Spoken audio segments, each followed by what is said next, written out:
Buenas tardes, señoras, señores, consocios.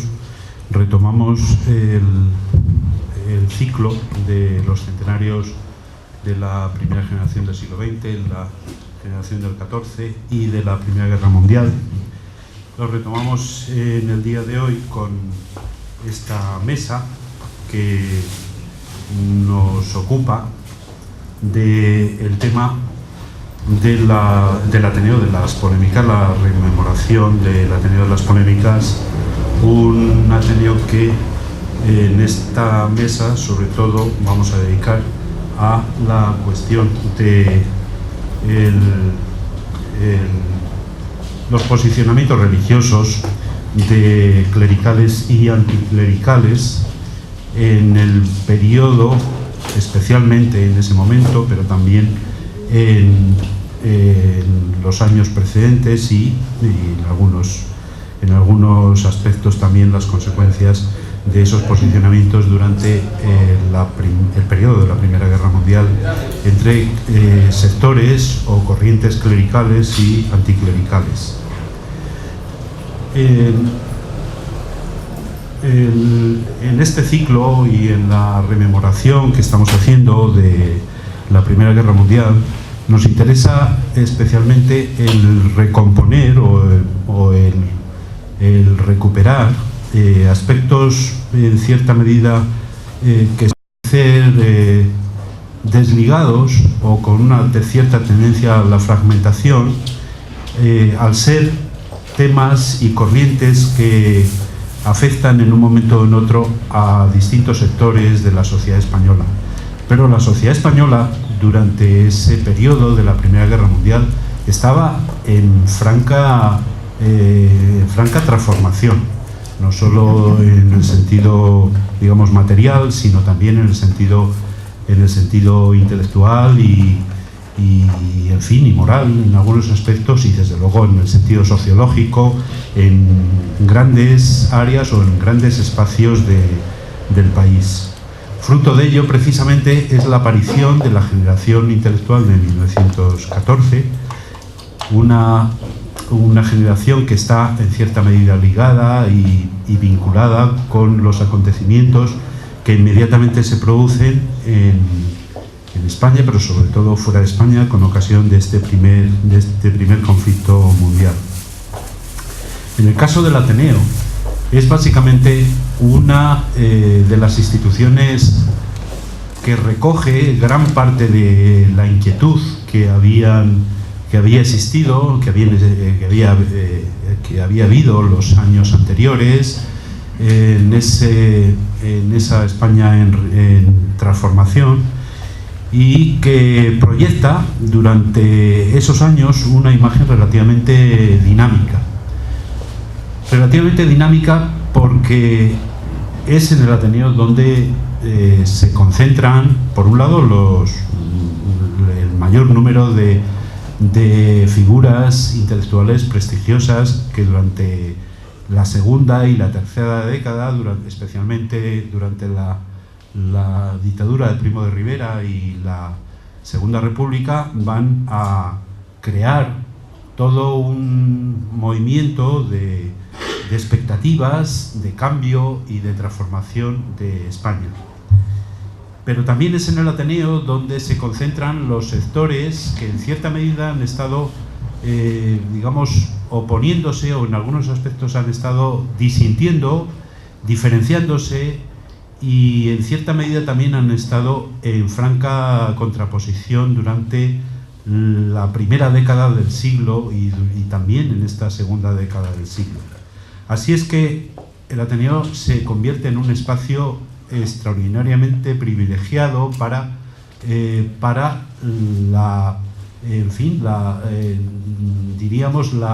la contraposición de visiones, de posturas y en algunos casos la polémica. Por eso es por lo que efectivamente el Ateneo durante esta época es un Ateneo eminentemente polemista y que conoce 15 años esplendorosos. 15 años esplendorosos en cuanto a viveza, en cuanto a reanimación de digamos, del mundo del movimiento intelectual. El periodo que va entre 1909 y 1923-24 es básicamente un periodo casi de los últimos grandes periodos de esta institución. Conoce todavía otro periodo más breve durante la Segunda República, pero verdaderamente estos 15 años son claves para entender la historia del Ateneo del siglo XX y también, en cierta medida, el país, sobre todo el mundo cultural del siglo XX durante la primera mitad de este siglo, del siglo pasado. Así es que, en cierta medida, nos interesa mucho desde la sección de Ciencias Históricas recuperar distintos aspectos, no solo de ese Ateneo, que también, sino sobre todo de la sociedad a la que el Ateneo se transforma en un gran altavoz o en un gran espacio de proyección de problemas, generalmente expresados bajo la forma de estas polémicas. Hay varias. El día pasado tuvimos ocasión de comprobar una de ellas, la polémica entre digamos, la propaganda y los sectores de opinión que se movían a favor de los países o del mundo germanófilo y los sectores de opinión y la cultura que se movía alrededor de la influencia de los países aliados u occidentales. En el momento en el que se produce la Primera Guerra Mundial, sin embargo, existía ya en el Ateneo una cierta tradición de inquietud por los problemas sociales y religiosos. Especialmente fue un aldabonazo que constituyó un elemento, digamos, no tanto de agitación, sino de desasosiego, así lo llama uno de los historiadores de esta institución, el desasosiego de las clases intelectuales que se levanta en esta institución como consecuencia de los fusilamientos del fusilamiento de Francisco Ferrer en 1909 y que da lugar también a una cierta respuesta de los intelectuales frente a lo que están viendo o frente al derrotero por el que España parece empezar o transitar en ese momento.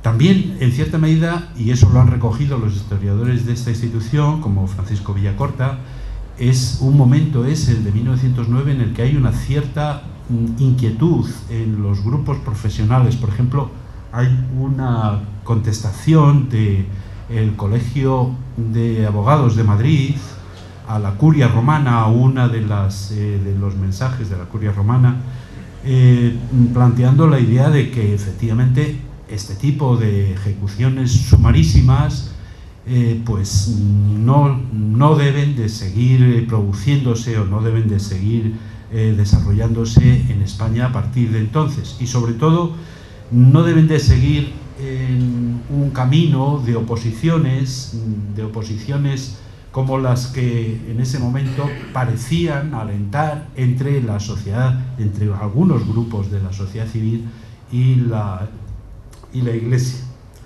Uno de esos intelectuales ateneístas que nunca tuvo cargo en esta institución, pero que era una figura científica muy respetada, Luis Simarro, el doctor Simarro, mandó o envió una declaración que fue recogida por el periódico Imparcial del 15 de octubre de 1909, que decía lo siguiente: yo no quiero ser diputado, ni senador, ni siquiera concejal. Yo vivo metido en mi casa, decía emocionado el eminentísimo neurópata, pero ahora vengo aquí porque la indignación me ha echado fuera de ella, es decir, un primer indignado. Yo pensaba tiempo hace conmemorar en un trabajo el centenario de la Constitución. Estaba a punto de desarrollarse toda una serie de ciclos sobre la Constitución de 1812 y las Cortes de Cádiz, etc. Quería haber intentado un estudio parcial de aquellos hechos, pero no tengo ahora el ánimo para tal labor. Temo que el centenario de 1812, esto está escrito en 1909, se celebre con la abolición de la Constitución actual, la Constitución de la Restauración. Los procedimientos políticos responden a un estado moral. En Marruecos, Moulay Hafid, el sultán, puede cortar un pie o una mano a los partidarios del Raqí. Al estado moral del Magreb no le parece esto mal. Cuando los cónsules europeos protestan, Moulay Hafid les contesta mostrándoles el capítulo y el versículo del Corán en el que esa pena se halla estatuida. Lo mismo hacen los que nos gobiernan. Cuando Europa protesta de los fusilamientos, esos que habían tenido lugar en Barcelona en 1909, hace constar que se han realizado conforme al capítulo tantos, artículo tal o cual de la ley de enjuiciamiento militar. Nuestro estado moral es bárbaro, decía Luis Imarro. Y por eso son posibles las cosas que han sucedido. Ayer mismo La Época decía que se había castigado en Ferrer al hombre representativo, es decir, que en España se persigue todavía la representación de las ideas. Aún no existe libertad de conciencia. Es preciso, concluyó enérgicamente, que el estado de conciencia de España cambie, y para eso es preciso que se sepa que somos muchos los decididos a hacerlo cambiar. Mientras habló y al concluir fue muy aplaudido, etcétera, etcétera. Esta es un exponente de ese desasosiego intelectual que, digamos, que transitó por esta institución entre 1909 y 1914. El segundo gran aldabonazo es el de la propia guerra mundial y todo lo que trajo consigo, las invasiones de Bélgica, en fin, los hechos de violencia contra las poblaciones civiles. En definitiva, los desastres y las miserias de la guerra. Y eso, en cierta medida, fue un aldabonazo que ya repercutía sobre una institución y sobre un país que comenzaba a repensar y a recapitular algunos aspectos de su comportamiento público o civil, y también comenzaba a cuestionarse algunas situaciones de la sociedad civil y de la España oficial.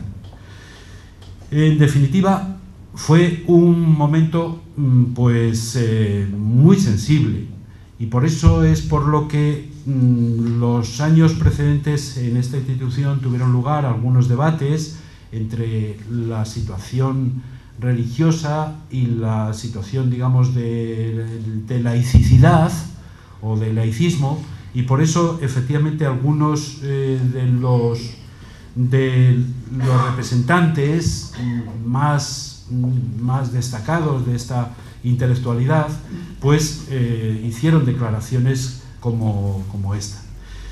Pero también es verdad que durante esos años un número de ateneístas dejaron el Ateneo y viajaron por Europa para testimoniar acerca del impacto y las experiencias que entonces estaba mostrando la Primera Guerra Mundial. Y al volver es cuando efectivamente surgieron contraposiciones o frente a sectores un poco más, digamos, más tradicionales o menos proclives a cambiar o a variar sus planteamientos.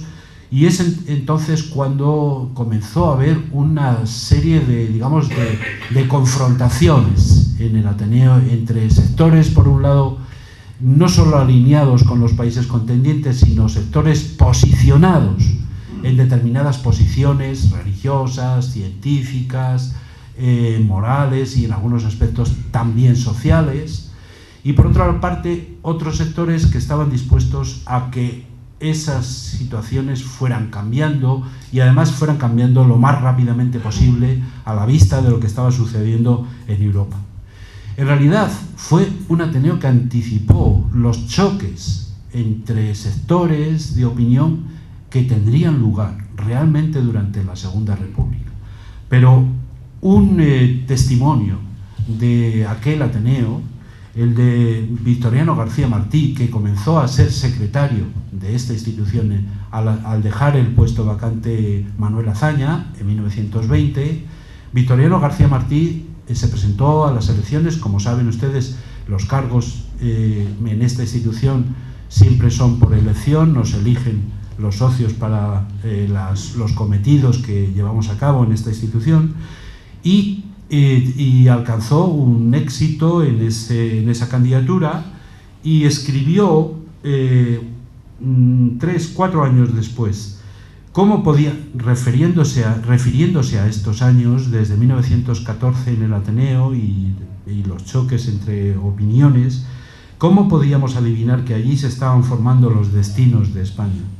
Qué soplo de trágica emoción se levantaban de aquellas reuniones tormentosas, dice Victoriano García Martí, en una lucha de ideas que tenían lugar en uno de los pocos escenarios de España donde comenzaba a repercutir la tragedia del mundo. El prólogo de una honda transformación se verificaba al comienzo de un siglo y de una época. En fin, simplemente este preámbulo para la mesa de hoy era para situarles a ustedes en un escenario y en un horizonte que francamente es muy distinto al actual, tanto en esta institución como en España en algunos aspectos. Y desde luego quería ponerles en situación para las intervenciones de las personas, de los especialistas a los que hemos invitado, y ya de antemano reconocemos el esfuerzo que han tenido que hacer para la mesa que ahora mismo tiene lugar. Y también les agradecemos, la disponibilidad y el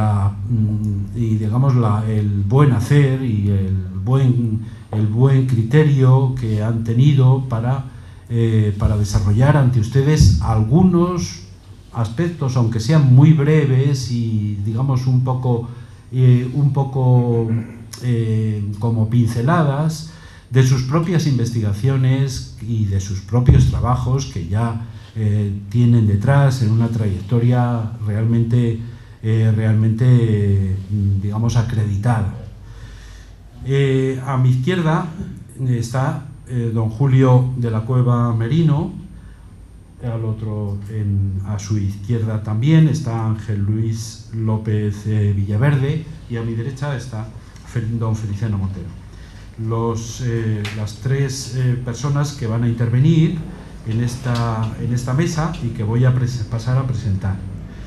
Don Julio de la Cueva Merino es profesor de la Universidad de Castilla-La Mancha y profesor de Historia Contemporánea y de la Facultad de Humanidades, y que como investigador ha desarrollado diversas investigaciones sobre los procesos de laicización y de conflicto entre católicos y anticlericales.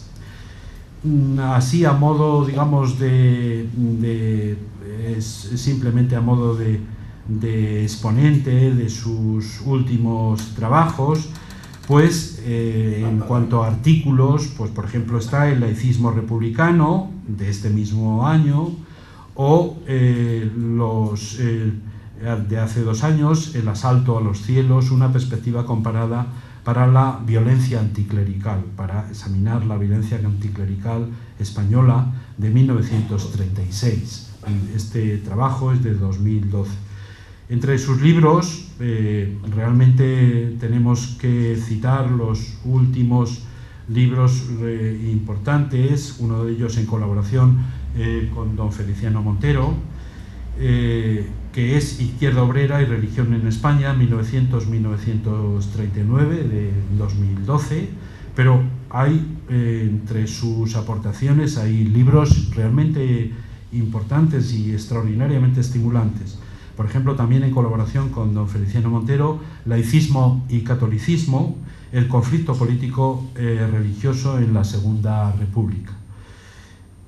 Otros libros, Guerra Civil y Violencia Anticlerical en Cataluña, es uno de los libros más, más ambiciosos y de más amplio recorrido.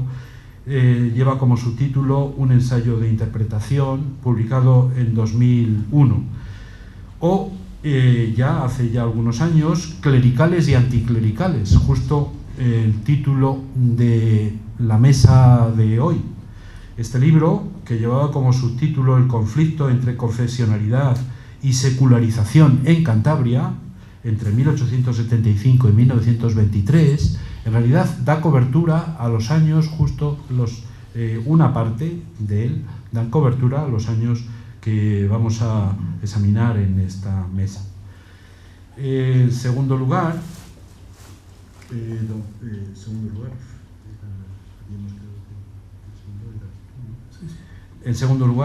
la segunda intervención es la de don Feliciano Montero, profesor emérito, catedrático de Historia Contemporánea de la Universidad de Alcalá, una autoridad en los temas de historia de la Iglesia y también en historias de las corrientes religiosas. Para que ustedes tengan cerca algunos datos de sus últimas aportaciones, por ejemplo, un artículo de este mismo año, El peso del integrismo en la Iglesia y el catolicismo español del siglo XX, de 2014. O, por ejemplo, del año pasado, El testimonio de fe. O hace 3 años, el despegue de la Iglesia en el segundo franquismo. En fin, son artículos de más de una cincuentena de artículos y de libros en colaboración, de una treintena de libros en colaboración. Pues destacaríamos también los últimos, hechos en colaboración, por ejemplo, Naciones y catolicismo en la Europa de entreguerras, en colaboración con Alfonso Botti y Alejandro Quiroga, de 2013, La dimensión nacional e internacional de la acción católica española, también del año pasado, 1920-1936, El catolicismo social frente al socialismo revolucionario, confrontación de retóricas, junto a don Julio de la Cueva, un libro que salió publicado como Izquierda Obrera y Religión en España, 1900-1939, en fin, y otros libros que han marcado verdaderos jalones en la investigación de la historia reciente, de la Iglesia y de las corrientes religiosas en España. Por ejemplo, del 2012, acabamos de citar, Izquierda Obrera y Religión en España, junto con Julio de la Cueva. Laicismo y catolicismo, el conflicto político-religioso en la Segunda República, de 2009. De 2008, la acción católica en la Segunda República. De 2007, un libro extraordinariamente estimulante, La secularización conflictiva, España, 1898-1931, cogiendo también los años que cubre el problema o la problemática de esta mesa. Pero también sus intereses de investigación se han dirigido por las corrientes sociales del catolicismo y también por el reformismo social. Por ejemplo, un libro que no ha pasado para nada de moda, ni mucho menos, publicado en 1983, sobre los seguros sociales en la España del siglo XX, es uno de sus contribuciones. En fin, las últimas, más inmediatas, pues están Católicos y Patriotas, Religión y Nación en la Europa de entreguerras, que hemos citado, o otro libro, verdaderamente que ha marcado también otro jalón, Otra Iglesia, clero disidente durante la Segunda República y la Guerra Civil, es decir, el otro clero que no se alineó con directrices oficiales. Bien, y finalmente, a la izquierda de la mesa está don Ángel Luis López Villaverde, un profesor titular de la Historia Contemporánea de la Universidad de Castilla-La Mancha, en la Facultad de Educación y de Humanidades, también coordinador del Centro de Estudios de Castilla-La Mancha en Cuenca, con una faceta que no conocíamos de él, pero que nos la acaba de comentar, la de ser vicepresidente del Ateneo de Cuenca, un Ateneo joven y extraordinariamente con empuje, que quiere en cierta medida volver otra vez a crear esas tradiciones en Cuenca. De sus artículos, hay artículos también relacionados con las relaciones de poder entre poder y iglesia, que es una de sus líneas de investigación, o la pugna entre catolicismo y laicismo en la España del siglo XX, otra de sus líneas de investigación. Entre los libros en los que ha contribuido recientemente está El poder de la Iglesia en la España contemporánea, la llave de las almas y de las aulas, lleva como subtítulo ese libro, en colaboración también con otros especialistas. Hizo su aportación a la Iglesia y religiosidad en la España de 2001, un libro de 2001. En fin, los libros más, digamos, más cercanos, como por ejemplo el de Juan Jiménez de Aguilar, uno de los próceres desconocidos de intelectuales del mundo conquense, o por ejemplo la historia y evolución de la prensa conquense, en colaboración con otro de los estudiosos del ámbito historiográfico de Castilla-La Mancha, Isidro Sánchez, en 1998, Cuenca durante la Segunda República, otro de los libros también que ha marcado un hito historiográfico de ese momento en la provincia de Cuenca. En fin, en colaboración, en 2005 podemos destacar Clericalismo y asociacionismo católico en España, de la Restauración a la Transición, un libro que en cierta medida se dedicaba a recomponer o a revisar las distintas facetas, la enorme riqueza del mundo católico y del mundo social del asociacionismo en ese periodo. En fin, no quiero cansarles más a ustedes y ya comenzamos la mesa con la primera intervención de don Julio de la Cueva Merín.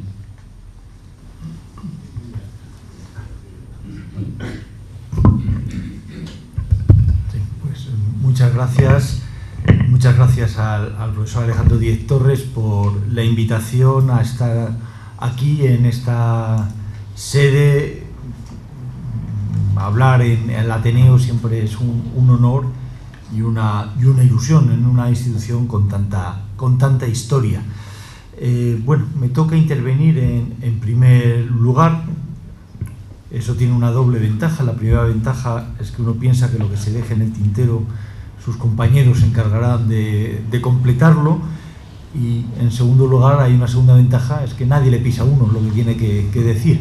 En cualquier caso, bueno, pues con esa tranquilidad y con la tranquilidad de que, a pesar de que el tiempo es breve, al tratarse de una mesa redonda, pero que ustedes al final podrán preguntar aquellas cosas que les interesen y que haya podido dejar de decir y que yo sepa contestar, pues con esa tranquilidad voy a intentar hacer un panorama del desarrollo de una cuestión fundamental en la España contemporánea, pero también en el nacimiento del siglo XX, que enmarca este contexto de la Gran Guerra y este contexto de la generación del 14, que es el que nos convoca aquí. Se trata, bueno, de la que habitualmente se ha denominado la cuestión religiosa o el conflicto clericalismo-anticlericalismo, el conflicto entre clericales y anticlericales. Un conflicto que ha marcado la historia de España, que marcó su siglo XIX. Obviamente no me voy a retrotraer a ello, además creo que quizá alguno de mis compañeros también pueda hablar sobre ese punto, pero que era un conflicto que en la primera etapa de la restauración, es decir, a partir de 1875, ya está el momento del cambio de siglo, hasta 1898, si queremos escoger la fecha emblemática, parecía que había desaparecido del panorama político, social, no tanto cultural, porque hay una, estoy pensando en la novela, la gran novela española de esa época, el tema religioso sigue estando siempre presente, pero en cualquier caso no es una cuestión que moviliza ni a los políticos, ni a la población, ni a las diversas fuerzas sociales. Sin embargo, esta cuestión va a reaparecer con mucha intensidad a partir de 1898. Incluso podemos escoger una fecha en su aspecto, digamos, más callejero, a partir de 1899. A partir de 1899 y hasta precisamente los inicios de la Primera Guerra Mundial, de 1898 hasta 1913, va a ser una cuestión que, como ya ha adelantado nuestro presentador, va a estar de vivísima actualidad. En algunos momentos incluso casi parece que no hay, quizá exagero un poco como especialista que quiere llevar el agua a su molino, pero quizá a veces parezca que no hay otra cuestión importante en España. Hace cierto tiempo, en un artículo que publicó la revista de la Asociación de Historia Contemporánea, la revista Ayer, intenté delinear 3 ejes a partir de los cuales comprender el anticlericalismo, este anticlericalismo tan vivo de la época. Esos 3 ejes eran política, movilización e identidad. En primer lugar, como en su dimensión política, el anticlericalismo traducía una apuesta por la secularización de unas élites liberales que querían llevar a cabo una separación de las esferas. Todavía nos hablaba, bueno, la verdad que 15 minutos son muy poco para hilar demasiado fino, pero por lo menos una separación más nítida de las esferas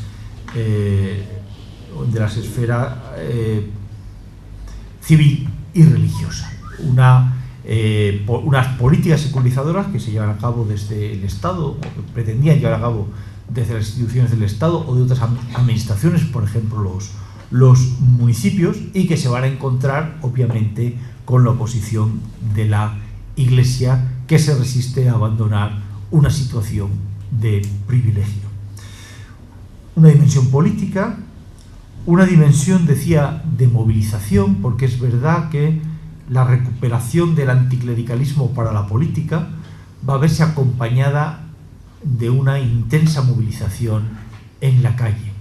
Una movilización en 1899, he dicho antes, pero también muy intensa en 1901, en diversos puntos a lo largo de la década, llegando a su máxima, a la máxima expresión de esa protesta popular en 1909, que se acaba de señalar, con esas consecuencias terribles del fusilamiento de Francisco Ferrer Guardia, al cual se le acusa, obviamente sin mucho fundamento, por lo menos en lo que son las razones inmediatas de haber provocado aquel levantamiento, que va a continuar en 1910 y que a partir de 1910 se va a ir apagando. Por tanto, una movilización muy intensa en la calle, una movilización que es verdad que se produce en la calle, pero que no tiene solo lugar en la calle. Es una movilización que tiene lugar también en los diversos espacios, digamos, en diversos espacios de sociabilidad, en sociedades obreras, en círculos políticos, en sociedades de libre pensamiento, en logias masónicas, en centros como el que estamos también, por supuesto, en el Ateneo. Bueno, hemos hablado del Ateneo de Cuenca, los Ateneos que existen en muchas ciudades españolas, y obviamente, en este Ateneo de Madrid también va a ser una cuestión fundamental. Luego volveré muy brevemente a ello. Una tercera dimensión, que es la dimensión de la identidad. De hecho, el anticlericalismo va a convertirse en este momento en una de las señas de identidad de la izquierda española. Intentamos por izquierda en un sentido muy amplio. Intentamos por izquierda pues ese mundo del liberalismo, de una parte del liberalismo democrático. Intentamos por izquierda el mundo del republicanismo. Intentamos por izquierda también, y se van a incorporar a esta identidad anticlerical, el mundo del socialismo, y quizá ya está incorporado casi por definición del anarquismo. Por tanto, el anticlericalismo, que se convierte en una de las señas de identidad esenciales de la izquierda española. Bien,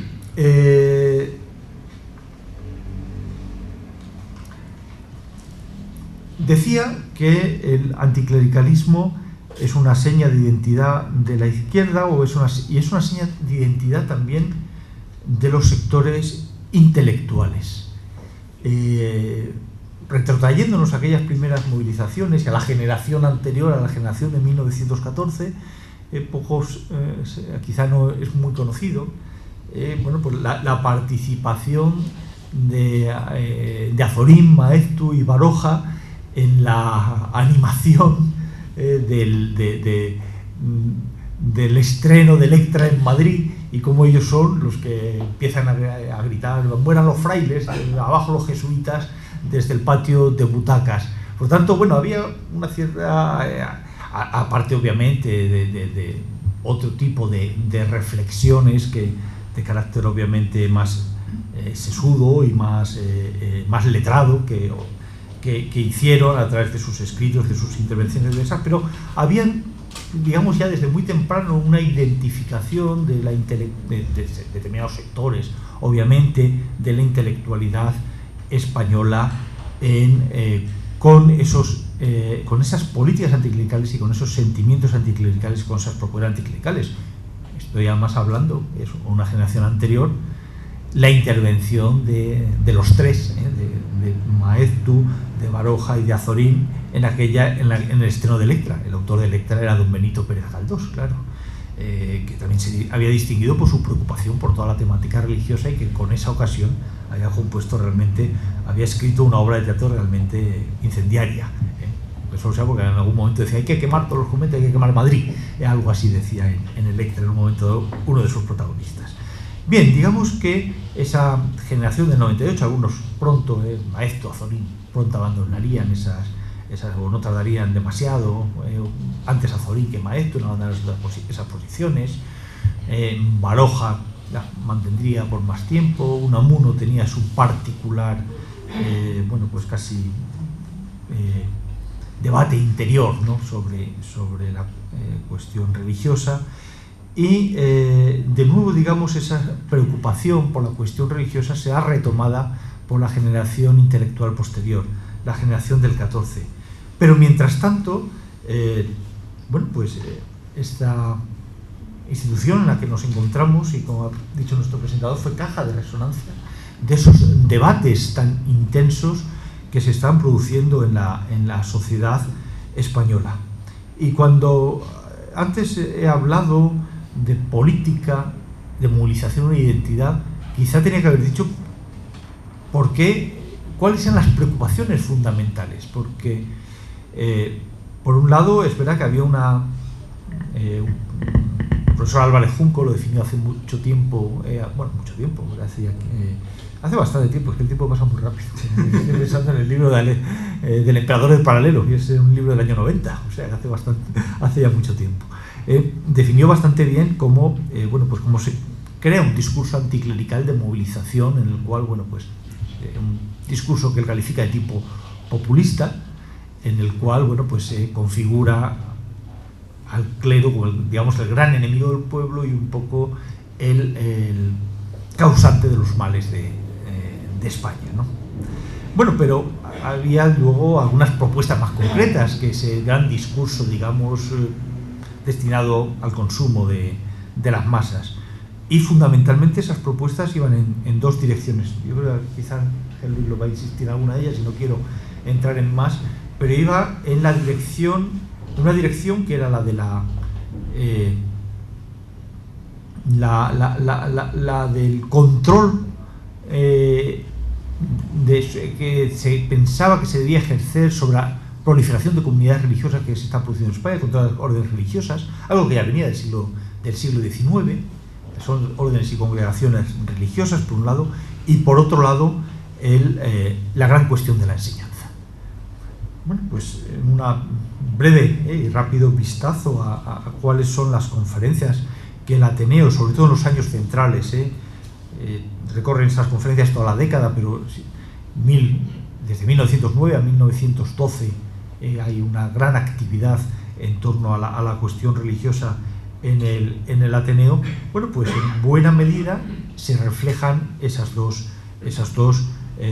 cuestiones, ¿no? Desde la memoria en la sección de Ciencia Histórica de don Praxedes Zancada sobre las congregaciones religiosas, liberal canalejista Zancada sobre las congregaciones religiosas en la historia política española del siglo XIX, hasta múltiples o varias conferencias sobre la educación, y también sobre algo que tiene que ver con la educación, que es, estoy viendo aquí, por ejemplo, la conferencia de Tomás Elorrieta, La juventud y la libertad de conciencia, o la de el propio Ortega y Gasset, los problemas nacionales y la juventud, la preocupación por la juventud.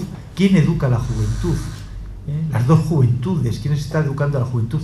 Y también la mujer.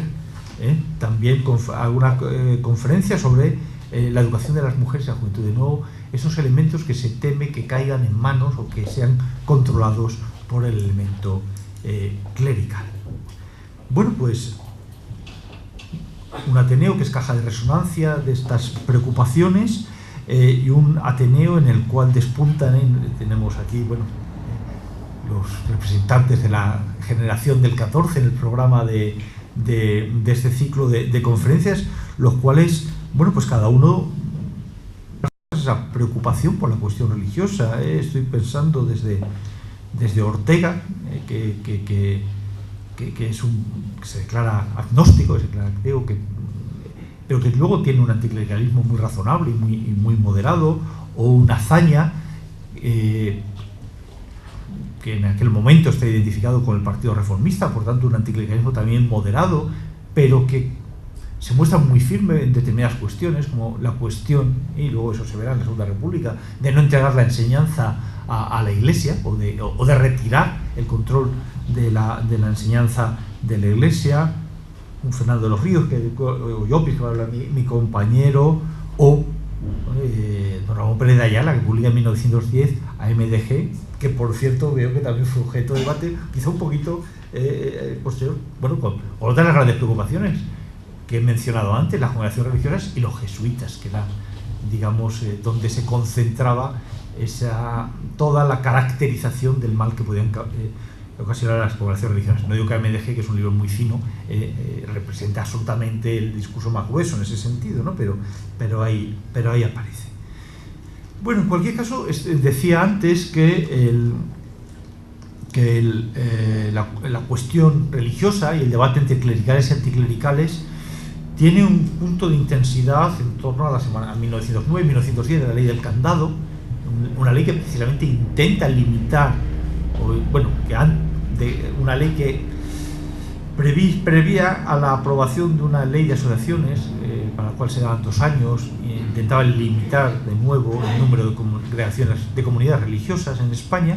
Bien, digo, esos años, 1909, 1910, incluso hasta 1913, cuando el conde de Romanones, como ministro de Instrucción, no presidente del Consejo, aprueba un decreto en el cual se exime de algo que hoy nos puede parecer tan natural, ¿no? Y que en aquel momento genera tanta polémica, se exime a los hijos de padres no católicos de aprender el catecismo en las escuelas.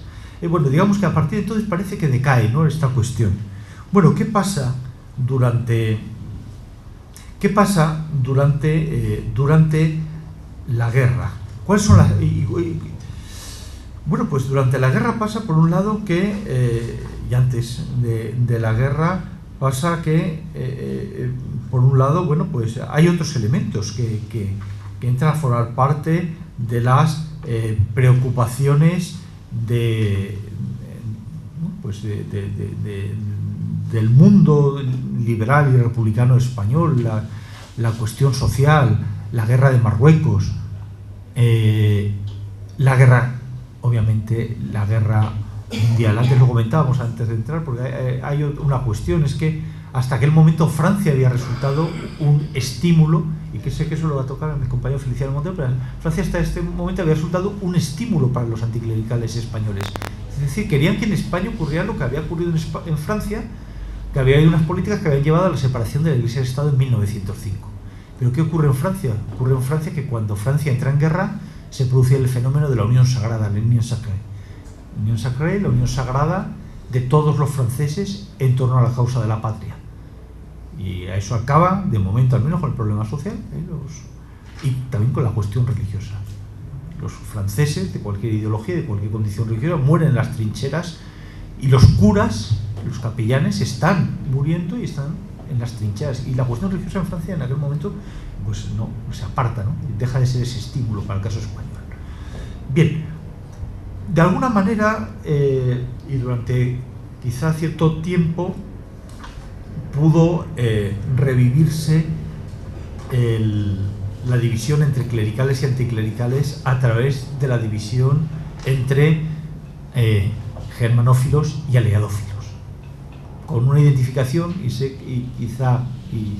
que se va a plantear aquí esa cuestión también, y por tanto no quiero pisar a nadie el terreno, pero una cuestión que de una forma, pero no posteriormente, sino que en aquel momento se identificaba quizá de una manera demasiado fácil con que aliadófilos eran los anticlericales, eran los aliadófilos, porque además y además lo decían muchas veces abiertamente, porque se miraban en la Francia laica, y la Francia laica representaba el modelo de civilización, mientras que Alemania representaba la barbarie, y los germanófilos y los clericales se identificarían con los germanófilos, ¿no? Algunos, bueno, eso sabemos que se puede matizar, y seguramente se debe matizar, pero se veía así, y sobre todo lo veían quienes eran los enemigos de esos clericales, que además, por otro lado, claro, denunciaban, decían, bueno, qué ironía, los católicos españoles están defendiendo la causa de los imperios centrales,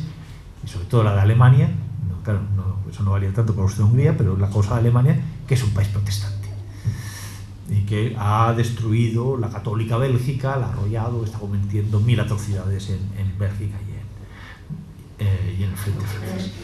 Bien, digamos que la cuestión se plantea así, la cuestión también se mantiene, porque como había dicho antes, se configura en forma de identidad, y antes de entrar aquí estamos hablando cómo se retoma, y gracias a eso se retoma la cuestión en torno al 17, al 18, bajo otros ropajes seguramente, porque a esa altura probablemente ya no hacía falta tanta que avivar el conflicto mediante la movilización. Se había incorporado, digamos, plenamente el anticlericalismo como una de las señas de identidad de la cultura política liberal y sobre todo republicana española.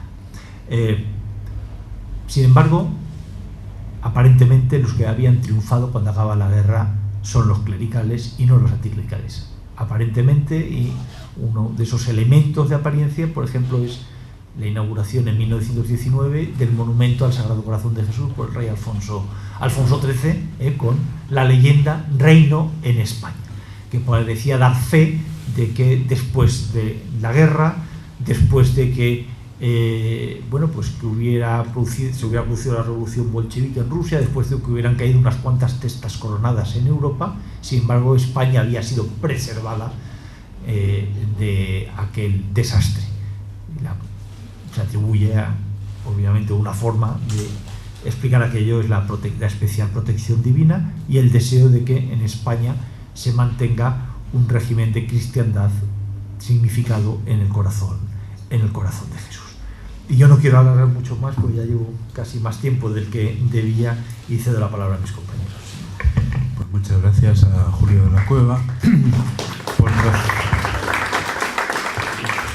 trazarnos ese fresco sobre el cual se levanta la divisoria durante los años del conflicto. Y a continuación, para avanzar en este conflicto, pues tiene la palabra don Feliciano Montero.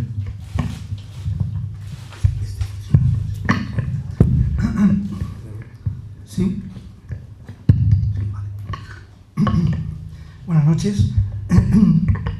Bueno, en primer lugar, agradecer estar aquí en el mismo honor, la misma ilusión, porque hace mucho tiempo que no venía por aquí, pero cuando hacía mi tesis doctoral provinciano de Salamanca venía a temporadas y luego ya me quedé en Madrid.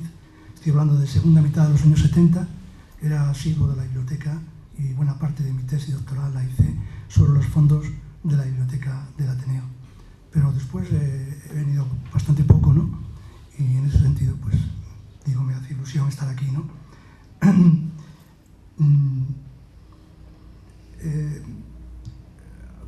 Estaré tentado de continuar un poco, de enlazar directamente con la exposición de mi colega y amigo Julio de la Cueva. Ustedes habrán visto en las reseñas que ha hecho del currículum el profesor Díez Torre que estamos estrechamente unidos, vinculados en varias publicaciones coordinadas por nosotros, no solamente libros nuestros, sino que hemos coordinado un equipo y son obras colectivas. Y tenemos ahí una línea de investigación en la que también ha participado el profesor Villaverde, de modo que bueno, casi somos un club muy experto, lo digo con toda la modestia o inmodestia del mundo, como ustedes quieran, en el panorama historiográfico español actual sobre este tema.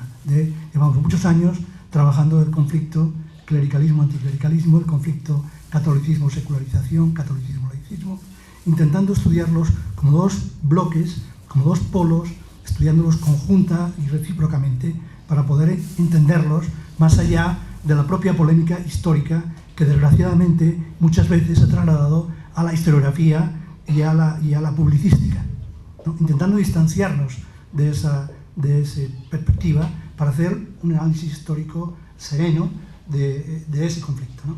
Y ese es el hilo conductor de varios de los libros que se han citado aquí y seguramente el hilo conductor del talante que puede parecer o aparecer en estas exposiciones.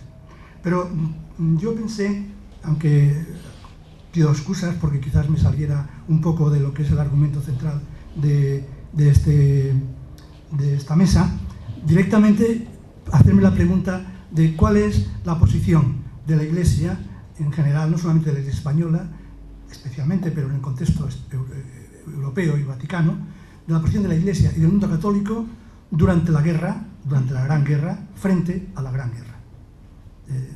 Por eso digo, esto es lo que voy a plantear, espero muy brevemente, apuntando algunas cosas que más bien necesitan investigación.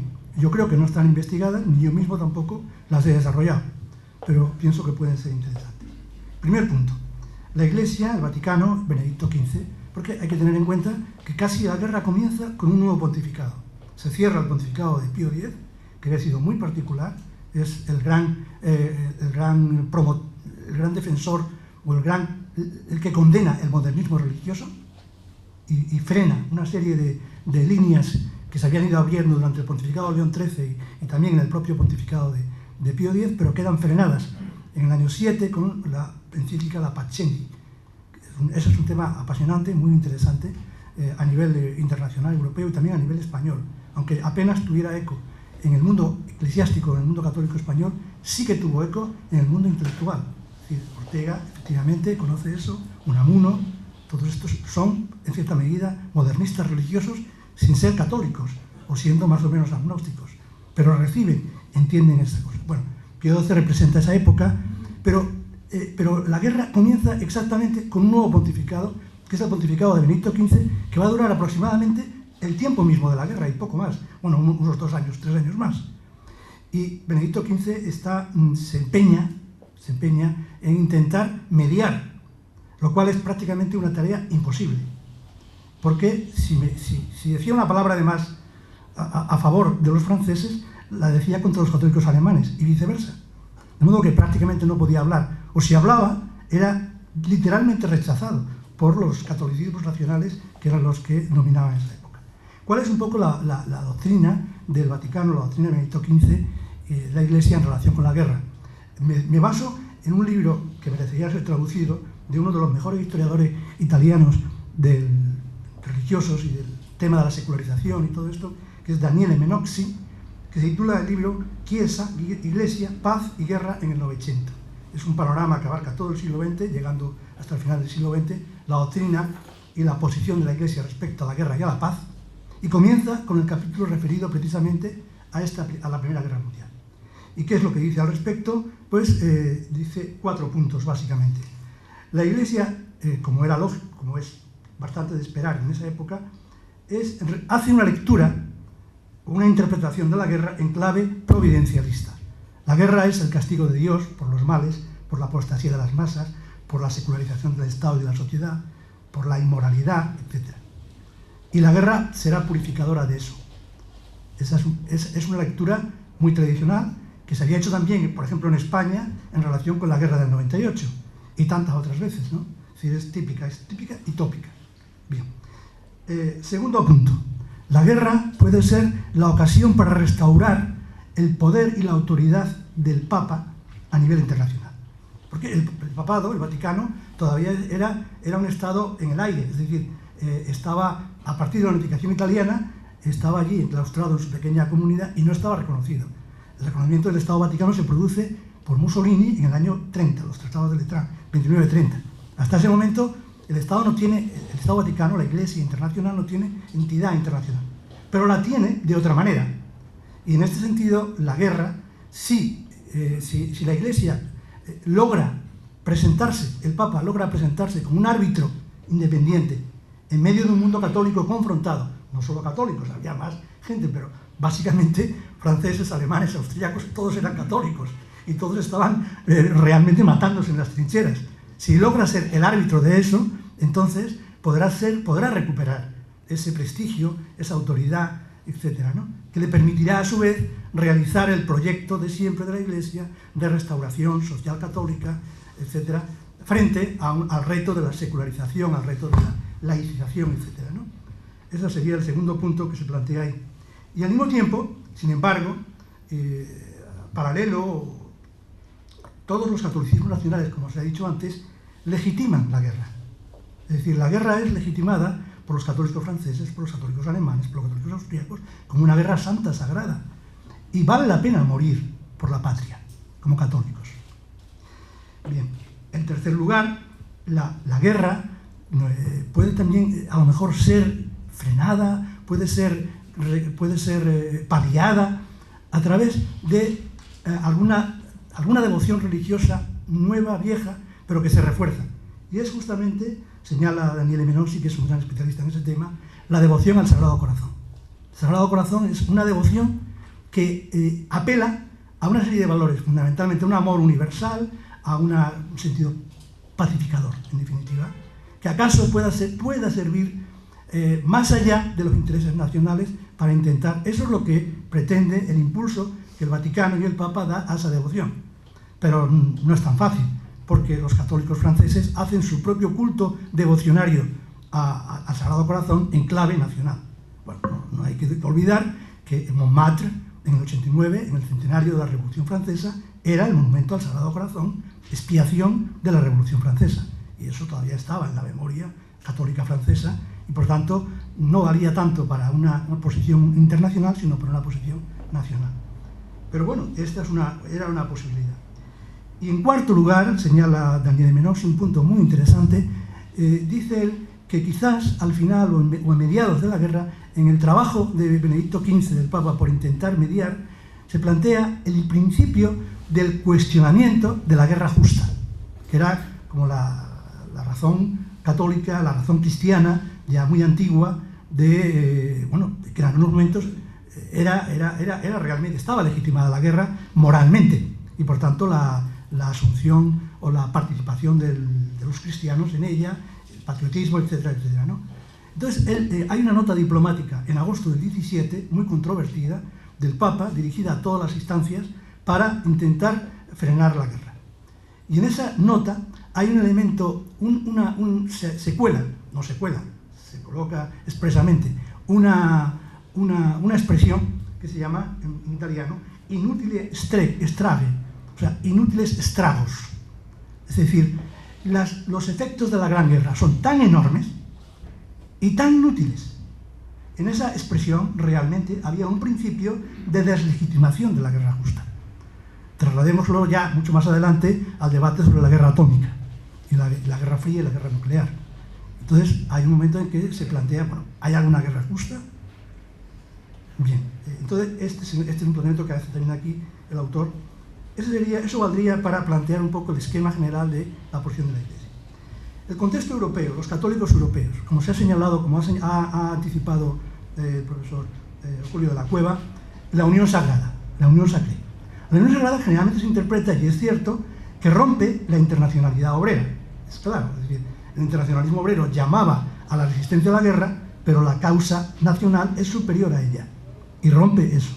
Pero también lo rompe en cierta medida, no del todo, pienso yo que no del todo, respecto a la cuestión clerical, anticlerical o catolicismo-laicismo.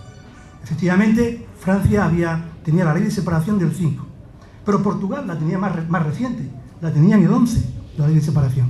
Acababa prácticamente de... Y sin embargo, tanto en Portugal como en Francia, como en Italia también, en Italia no había separación. Pero quiero decir, hay una contribución directa del mundo católico que se adhiere patrióticamente a la guerra y que trata de conseguir la ciudadanía republicana sin renunciar a su identidad católica, participando junto a otros ciudadanos republicanos, laicos, creyentes o no creyentes, en la guerra. Por tanto, la guerra es la ocasión, yo creo que no es todavía, ni mucho menos, para superar el conflicto clericalismo-anticlericalismo, pero sí que lo palía, o lo suaviza, o lo deja en segundo plano, o, en fin, la historiografía internacional, francesa, italiana, portuguesa, es abundantísima sobre este tema. En España ese tema no se ha tratado porque tampoco hubo guerra, quiero decir, pero bueno, está ahí, ¿no? Y quizás sea una de las razones, como yo abundo en la idea del profesor Julio de la Cueva, de que a lo mejor decae el conflicto o la confrontación en España. Está por investigar. El dato objetivo es que hay una menor visibilidad y movilización y conflicto y confrontación abierta. Las razones no las sabemos, pero yo creo que en la coyuntura de la guerra posiblemente vienen por aquí. En tercer lugar, yendo ya a España, sobre todo me voy a fijar en una dimensión del catolicismo que no es estrictamente política, y quizás eso explica o que se pueda replantear esta visión un poco, me parece a mí, sin ser yo especialista en el tema y en el tiempo de la guerra, que acaso sea tópica, de esto que se decía de aliados de los germanófilos como una reproducción más, entre otras cosas, del conflicto derecha-izquierda y, por tanto, clericales-anticlericales. Entonces yo le voy a dar un poco la vuelta al asunto, planteando la vía de lo que se llama, lo que es, por otra parte, estudiado más desde hace mucho, que es el catolicismo social. Y también utilizando un artículo de una profesora italiana en este caso, pero que se refiere a la historia francesa. Bueno, en primer lugar, yo planteo esto, la revisión del tópico sobre el alineamiento germanófilo de la derecha española, partiendo del análisis de la evolución del catolicismo social. Y hago preguntas. En primer lugar, el catolicismo social español, fundamentalmente desde siempre, y no solamente el catolicismo social, el catolicismo en general, dependía del catolicismo francés. Sus referencias también eran alemanas, pero mucho más escasas. En general, toda nuestra cultura, no solamente católica, sino laica, etcétera, es más francesa, por supuesto, que alemana, por facilidad del idioma, por proximidad, etcétera, ¿no? También en parte italiana, sobre todo la cultura católica, aunque no tanto, más vaticana que italiana, que habría que distinguir, es que en Italia, claro, se mezclan los dos elementos, y escasamente portuguesa, aunque por otra parte, sin embargo, tenemos una historia muy parecida, pero como nos ignoramos, sobre todo nosotros a ellos menos a nosotros. Pero la verdad es que hay bastante parecido, ¿no? Bueno, entonces, yo creo que esa es la primera cosa, es decir, mucho antes de la guerra, los católicos franceses, los católicos españoles sociales, están bebiendo, están leyendo, están traduciendo, están escuchando, están reseñando todo lo que ocurre en Francia en ese plano. Nunca son franceses. ¿Por qué se van a convertir en antifranceses cuando esté la guerra? Lo lógico es que mantengan sus relaciones de amistad y de vinculación y de relación. Entonces, ¿qué es lo que ocurre también? Aquí hay otra cuestión. Es que generalmente se ha hablado siempre de las dos Españas. Pero es que también hay dos Francias, y también dos Italias, y dos Portugales. Es decir, hay una cultura católica y una cultura laica. En el caso de España, efectivamente, la cultura laica tiene una fuerza mucho mayor, tiene un peso mucho mayor, lo que yo llamo, lo que escribía en ese artículo, el peso del integrismo. No ya del catolicismo, sino del integrismo, que es un aspecto del catolicismo. Y claro, en el caso francés o italiano o portugués, esto es más, quizás es más plural, ¿no? más diluido, ¿no? Pero en definitiva, el enfrentamiento entre un mundo, como decía antes, en el caso francés, hay dos celebraciones del centenario de la Revolución Francesa, la celebración revolucionaria y la celebración contrarrevolucionaria, que ahí está su monumento de Montmartre. Es decir, a menudo lo olvidamos, ¿no? Un pequeño paréntesis, en un documental muy interesante sobre el exilio republicano español en Francia que hicieron en la UNED, hay un testimonio recogido de un republicano, de un niño republicano que se marcha al exilio y dice el testimonio: yo pensé que Francia, estamos hablando del 39-40, que Francia era toda republicana, y voy por Francia y nada, veo que cruces y cruces y cruces. Bueno, es una anécdota, pero bastante interesante. Bueno, entonces creo que ahí está un poco la clave para desmontar este tópico de decir, bueno, aliadófilos, germanófilos. O sea, me parece una de las claves. Total, el catolicismo español, sobre todo el catolicismo, como digo, social, creo que tiene esa dependencia respecto al... Luego habría otro puente, que es la presencia del clero congregacionista francés en España, que es fortísima, precisamente por las expulsiones a raíz de la separación, y que se instala en España. Entonces, ese sería otro asunto a analizar. Se supone que ese clero, esos colegios, que son muchos, pues no harán propaganda contra su propia patria, sino al revés. ¿Veis? O sea, pero todo eso está bastante por explorar.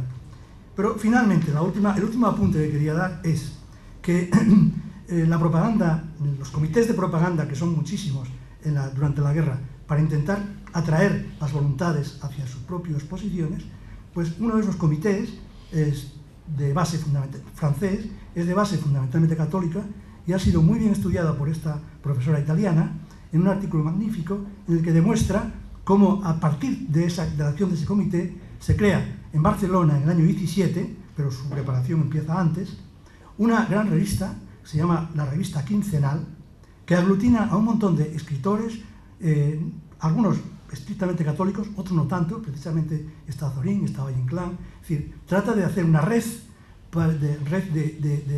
de participantes en la revista y de corresponsales y demás, ¿no? La revista dura 2 años, lo que dura la financiación, lo que dura la financiación de la propaganda, y luego se acaba. Pero sin embargo tiene una gran importancia porque esa revista permite aglutinar a un sector del catolicismo social que era el sector católico más populista o más popular, es decir, más partidario de hacer una acción social más desde abajo, más popular, no paternalista y no clerical, que es lo que luego va a dar de sí lo que se llama el grupo de la democracia cristiana, que no tiene nada que ver con un partido, es un grupo de propagandistas de lo social, de acción social, en el que está el cura canónigo de Asturias Arbolella, está Severino Aznar, está un montón de gente, ¿no? Y esa revista quizá le sirve para aglutinarse y hacerse fuertes, y a pesar de que la revista desaparece, el grupo tira para adelante. Un dato mínimo para terminar: todo esto se produce en un momento en el que el primado de Toledo es una de las personas más sensibles al tema social, que es el cardenal Guisasola, y que es quien les apoya. Guisasola, que escribe una famosa pastoral sobre justicia y caridad, en la que defiende claramente el sindicalismo profesional, el sindicalismo obrero puro, frente a otros, etcétera. Bueno, y este grupo y este cardenal son mirados, después de la guerra inmediatamente, son mirados con sospechas y sometidos a un proceso dentro del Vaticano de sospecha de heterodoxia, promovido por el director del Siglo Futuro. Porque no hay que olvidar que también se dice esto, a veces se ha perdido, no se tiene en cuenta que el catolicismo español no es único, no es un monolítico, sino que es plural. Y hay fuertes tensiones, ya antes del siglo XX, pero sobre todo durante el siglo XX, entre esas tendencias. Muchas gracias.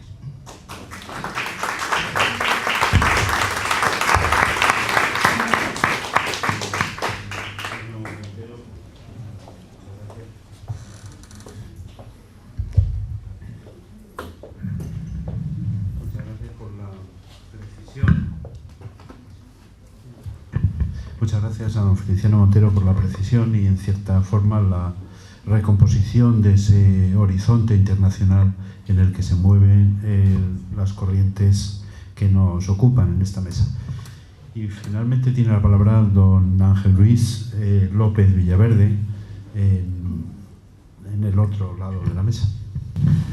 Muchas gracias, agradezco enormemente la invitación y me provoca tres sentimientos contrapuestos: el de orgullo por entrar a formar parte de alguna manera de la actividad cultural de una institución como esta, a la que yo venía cuando era estudiante. He vuelto poco, pero como ya ha dicho Alejandro, yo vengo de otro Ateneo muy joven, lleva un año nada más, no tenemos ni sede y queremos aprender y queremos también establecer algún tipo de relaciones con ustedes, así que es una manera también de presentar el Ateneo, que es un hijo menor, ¿no?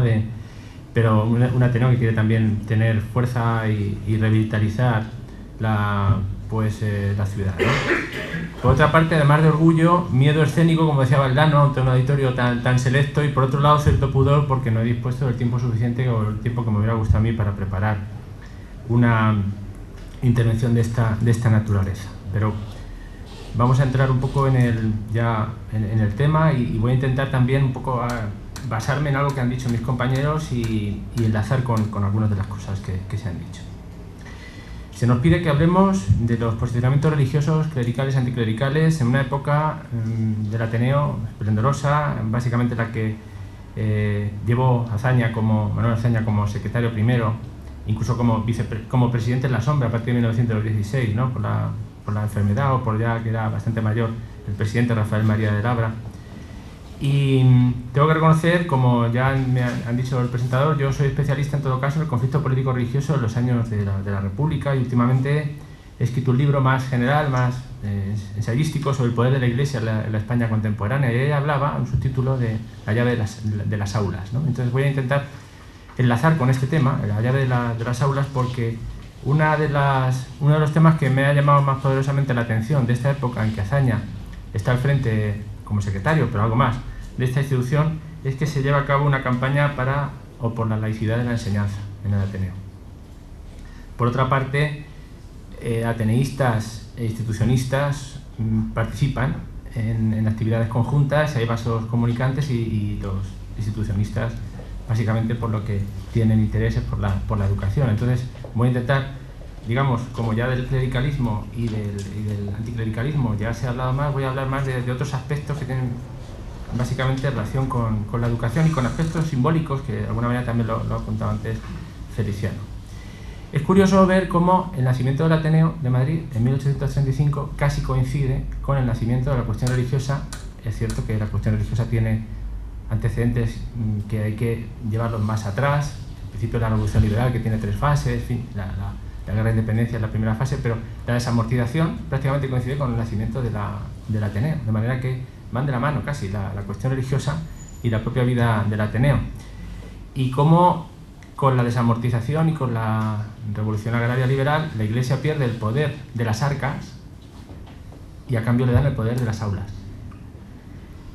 Pierde el poder de las arcas, pero el Concordato de 1851 los hace funcionarios a los clérigos, ¿no? Y por otra parte, la ley Moyano, y reproduciendo y desarrollando este concordato, le posibilita o autoriza a las órdenes religiosas a enseñar en sus escuelas y hace obligatoria la enseñanza de la doctrina católica en la escuela primaria.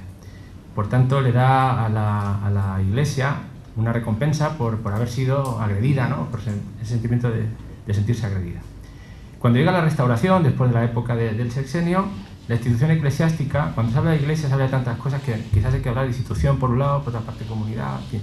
Pero la institución eclesiástica conservaba muchísima influencia y un capital simbólico enorme. Capital simbólico que tiene que ver también, entre otras cosas, con estas advocaciones marianas, el hecho de que a mediados del siglo XIX el dogma de la Inmaculada le dio también o que el apóstol Santiago, patrón del alma de caballería, o que luego a final del siglo XIX la Purísima Concepción, patrona del alma de infantería, que eso se enlaza en 1913 la Virgen del Pilar, la patrona de la Guardia Civil, o la Virgen de Loreto, patrona de la aviación, y por último lo que ha dicho Julio de la Cueva, la consagración de España al Sagrado Corazón de Jesús. Todo eso simbólicamente hace que la Iglesia tenga un poder que hay que reconocerlo como tal.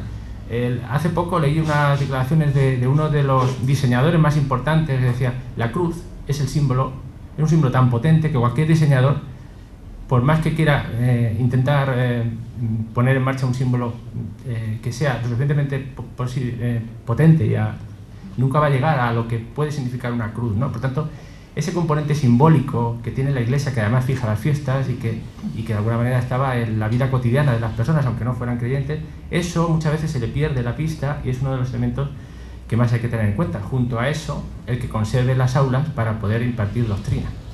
Por tanto, eso es lo que le preocupaba también a los ateneístas de la época. No está en la línea del anticlericalismo, sino del laicismo, y por tanto es algo que le voy a intentar hacer brevemente, porque tampoco dispongo de mucho tiempo, prestarle un poco más de interés, ¿no? Por otra parte, también hay que tener en cuenta que a veces se ha dicho que la Iglesia y el catolicismo ha sido un factor que ha frenado la nacionalización de los españoles, y por otra parte, últimamente lo que se está demostrando es lo contrario. Lo que pasa es que es un tipo de nacionalización que tiene que ver con ese dualismo de que solo se puede entender la idea de España como una España católica, que es una manera de entender una de las Españas, ¿no? El episcopado a final del siglo XIX contribuyó mucho a elaborar y fue un agente activo de nacionalización a partir de estos esquemas interpretativos, ¿no? Y de alguna manera todo esto se unió a un momento en que el movimiento católico tenía una emergencia tal que además adoptó componentes modernizadores, a pesar de que doctrinalmente era una doctrina antiliberal y antimodernizadora, pero se adaptó de tal manera que tanto la movilización como incluso la escuela congregacionista a la que ha hecho alusión Feliciano Montero, en determinadas zonas, y así lo han estudiado algunos compañeros del grupo de investigación, Maitane Ostolaza, Perafullana, José Ramón Rodríguez Lago, en determinadas comunidades, Galicia, Mallorca, el País Vasco, eran capaces de cambiar el sistema de enseñanza, de adaptarlo a las circunstancias de la época, porque se dirigían a unos niños que formaban parte de una élite social que cuando llegaran adultos, si se habían educado de una manera en ese sentido provechosa, podían devolverle a la Iglesia los favores que le habían hecho, ¿no? En ese sentido es lo que hay que entender, esa especie de contrapoder que se intenta hacer por parte de aquellos sectores que defienden el laicismo, y sobre todo el laicismo en la enseñanza, y el Ateneo pues forma parte de esa vía, ¿no? Ahora bien, ¿quiénes estaban en el Ateneo? Pues buena parte de los que estaban aquí procedían de la Institución Libre de Enseñanza. ¿Qué entendía la Institución Libre de Enseñanza? Una escuela neutra, que no fuera confesional, pero que tampoco fuera anticatólica.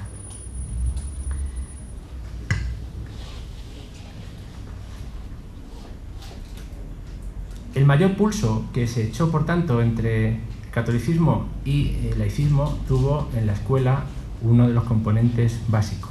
Adelanto que esto pasó también en otros sitios.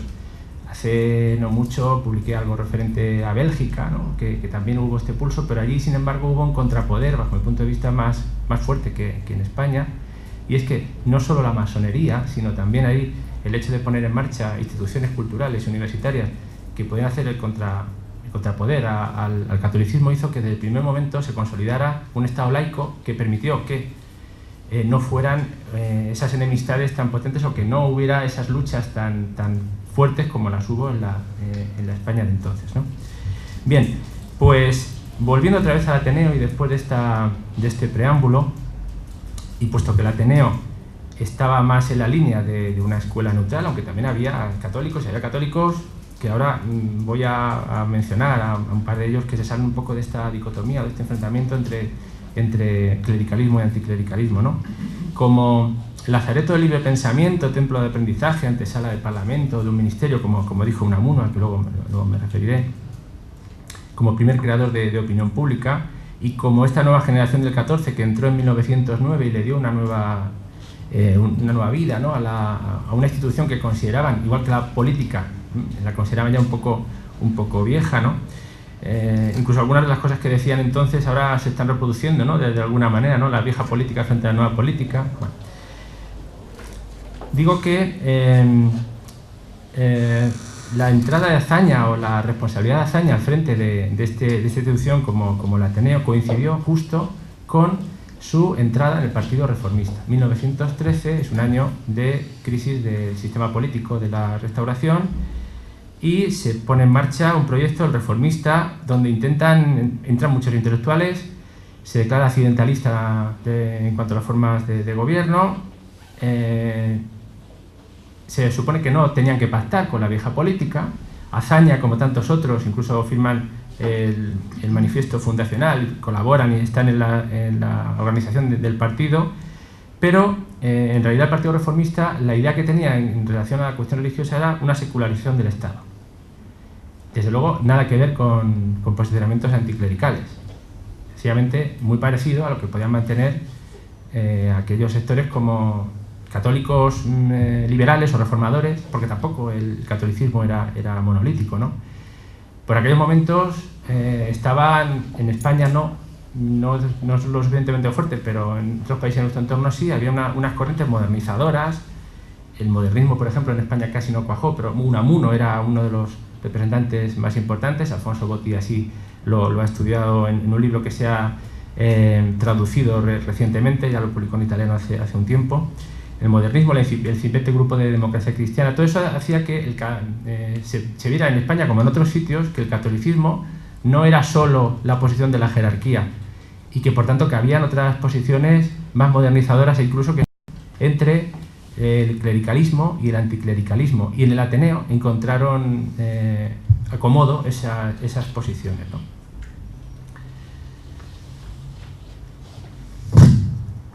Decía que en la época del Ateneo polemista, que Azaña era aparte de secretario, era prácticamente el responsable, ¿no? El mayor. Es difícil poder seguir textualmente o documentalmente esta campaña, pero es más fácil acudir a publicaciones que firmaron entonces algunos ateneístas como Miguel de Unamuno o como Fernando de los Ríos.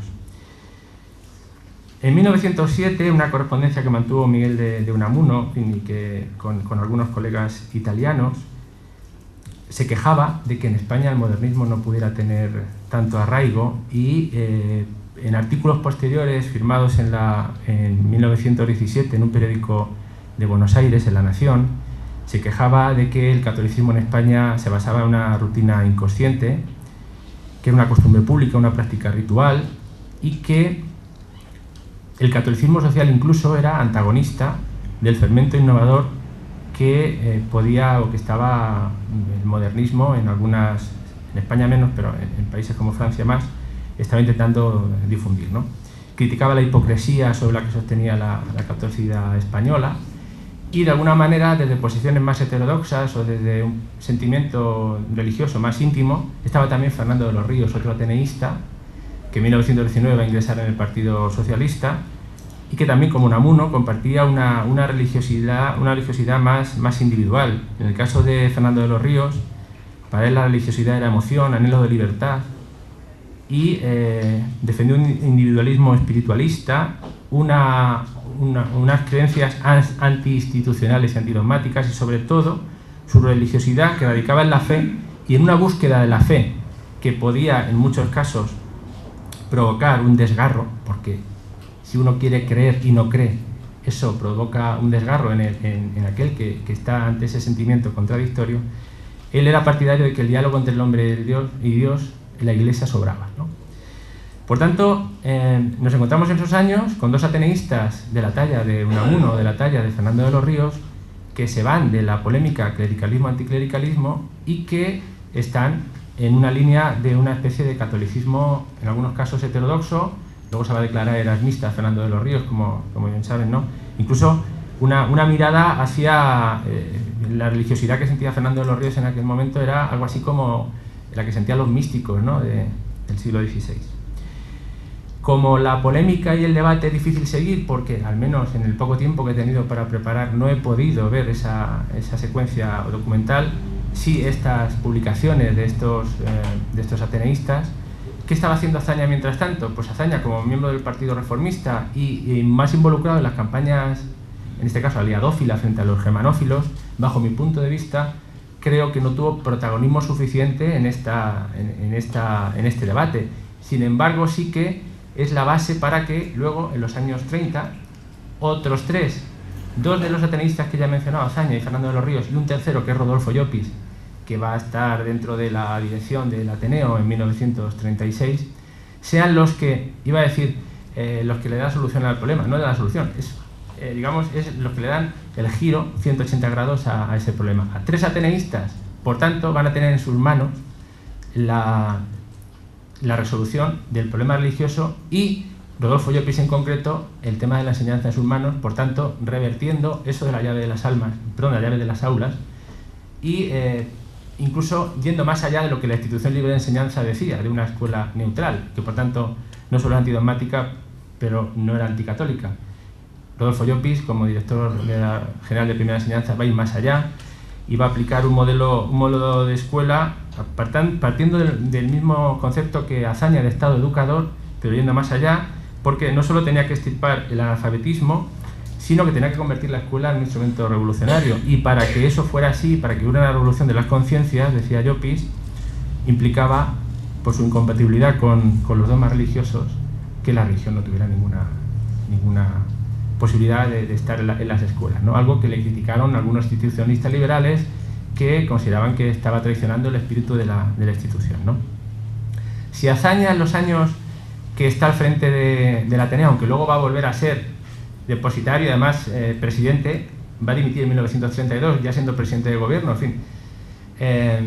Pero Azaña, cuando, bajo mi punto de vista, considero que da un paso adelante con respecto a las posiciones que había mantenido, todo esto, digamos que está puesto entre paréntesis porque habría que ver, y tendría que haber dispuesto de más tiempo para ver la propia documentación del Ateneo para poder ver si esto es así o no. Pero tengo la impresión de que cuando él publica, si no recuerdo mal, en 1927, sí, El Jardín de los Frailes, donde habla de su pasado en el Colegio de los Agustinos y donde de alguna manera muestra unas posiciones ya no tan moderadas con respecto a la cuestión religiosa, es en 1931 cuando le toca ya debatir y está en el Parlamento y habla de que España ha dejado de ser católica, cuando se le considera una especie de representación genuina del anticlericalismo, y bajo mi punto de vista lo que defiende ahí básicamente son posiciones laicistas más que anticlericales. Azaña creía en 1931, ya había desarrollado ese pensamiento, que en el Partido Reformista todavía estaba en ciernes y que no había llegado a ese extremo, pues tampoco había estado por el republicanismo entonces, y en el 31 sí. Hablaba de un Estado pacifista y un Estado laico. Un Estado pacifista y un Estado laico implicaba que ni la institución militar ni la institución eclesiástica pudieran tener sobre el Estado ejercer ningún tipo de presión, ¿no? Y a partir de ahí este Estado laico, que también tenía que ser educador, porque bajo mi punto de vista, ya después de mucho tiempo, la valoración, lógicamente es tramposa, no tuvo en cuenta cuál era ese peso simbólico del catolicismo, ni tampoco intentó abrirse a sectores más abiertos, bajo la redundancia, del catolicismo, que tampoco eran demasiado abundantes, pero que podía...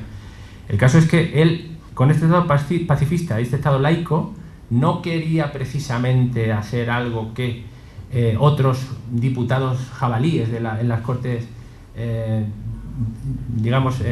rebasaban, ¿no?, los posicionamientos de Azaña. Incluso supo moderar algunas propuestas más radicales. Sin embargo, si Azaña sí que puede estar a veces en el filo, ¿no?, entre laicismo y anticlericalismo, y algunas de sus decisiones, Fernando de los Ríos, que de nuevo vuelve a tener protagonismo como ministro y parlamentario con una oratoria notable en el Parlamento de la República, y como heredero de ese erasmismo que él se consideraba, y de acuerdo con esas posiciones que hemos visto y que he dicho sobre esas creencias subjetivas, individuales y tal, él fue el que tuvo un protagonismo en las Cortes, y ya con esto termino, porque al menos a cambio de el que se salvaran las órdenes religiosas, propuso el sacrificar el presupuesto de culto y clero. Digamos que probablemente eso fue uno de los que más sufrió el desgarro, ¿no?, de sus posiciones, aunque él no creía en la Iglesia como institución, pero él en ningún caso, ni entonces ni ahora, lo que hizo fue mezclar los sentimientos religiosos con la separación de la Iglesia y el Estado, cosa que hicieron los sectores más clericales y los más anticlericales. En fin, quizás me he pasado de tiempo. Agradezco su atención. Muchas gracias.